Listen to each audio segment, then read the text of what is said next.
حضرت حسن بصری رحمۃ اللہ علیہ مشہور تابعی ہیں، آپ نے ان کا نام بارہا سنا ہوگا۔ حسن بصری رحمۃ اللہ علیہ کا گزر ایک نوجوان کے پاس سے ہوا اور وہ نوجوان ہنس رہا تھا۔ آپ دیکھتے ہیں گلیوں کے اندر چوراہوں پر نوجوانوں کی ایک ٹیم ہوتی ہے جہاں پر کچھ نوجوان بیٹھ کر کے ہنسی مذاق کرتے ہیں، اذان ہو رہی ہو، نماز ہو رہی ہو، خطبہ جمعہ ہو رہا ہو، کوئی دینی مجلس کا انعقاد ہو رہا، کوئی بھی دینی کام ہو، آج نوجوانوں کے اندر بہت زیادہ فساد، بہت زیادہ بگاڑ اور بہت زیادہ بے راہ روی کے شکار ہو چکے ہیں۔ حسن بصری رحمۃ اللہ علیہ کا گزر ایک نوجوان کے پاس سے ہوا اور وہ نوجوان ہنس رہا تھا۔ حسن بصری رحمۃ اللہ علیہ نے اس نوجوان کو ہنستے ہوئے دیکھا تو پوچھا، ہل مررت علی الصراط، کیا تم پل صراط کو پار کر چکے ہو؟ کیا تم پل صراط سے گزر چکے ہو؟ فقال لا، اس نوجوان نے کہا نہیں۔ فقال هل تسیر الى الجنہ او الى النار، کیا تم کو پتا ہے کہ تم جنت کے اندر جاؤ گے یا جہنم کے اندر جاؤ گے؟ اس نوجوان نے کہا کہ نہیں، لا، مجھے نہیں پتا۔ حسن بصری رحمۃ اللہ علیہ نے اس نوجوان سے پوچھا کہ جب تم ابھی پل صراط سے نہیں گزرے ہو،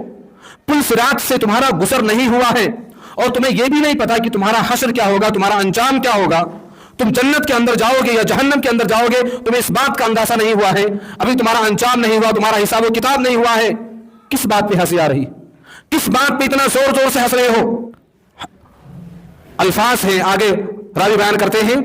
فما رؤی الفتى بعد ذلك يضحك۔ حسن بصری رحمۃ اللہ علیہ کی یہ بات، یہ نصیحت، پل صراط سے گزرنا، جنت یا جہنم میں ابھی گئے کہ نہیں گئے، تمہارا حشر کیا ہوگا، جس بات کی طرف حسن بصری رحمۃ اللہ علیہ نے اس نوجوان کی جانب اس نوجوان کی رہنمائی کی، اس نوجوان کو یاد دلایا پل صراط کی، جنت کی، جہنم کی، اس نوجوان کے دل میں بات بیٹھ گئی۔ روایت کے الفاظ ہیں، فما رؤی الفتى بعد ذلك يضحك، اس نوجوان کو اس کے بعد کبھی ہنستا ہوا نہیں دیکھا گیا۔ میرے بھائیو دوستو، ایک زمانہ تھا، ایک دور تھا جب اس طرح کے بھی نوجوان ہوا کرتے تھے، اس طرح کے بھی لوگ ہوا کرتے تھے۔ ایک جملہ، ایک نصیحت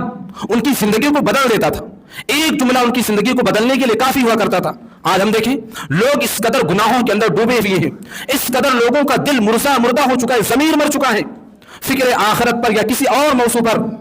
کئی ایک خطبے دیے جائیں، لاکھوں دروس دیے جائیں، قرآن کریم کو پڑھ کر کے پورا سنا دیا جائے، ساری حدیثیں نوجوانوں کے سامنے بیان کر دی جائے، پھر بھی جمعے کے دن بھی عصر کی نماز میں ایک بھی نوجوان آنے کے لیے تیار نہیں ہے۔ میرے بھائیو اور دوستو، قرآن کریم کی باتیں جب اثر نہ ہوں، امام کی باتیں جب بور لگنے لگیں، آپ کی نظر گھڑی پر زیادہ ہو، امام کی بات کی طرف کم ہو، مساجد کے اندر جمعے کے دن بھی آ کر کے آپ کو نیند آنے لگے، آپ سمجھ جائیے کہ آپ کا دل مر چکا ہے۔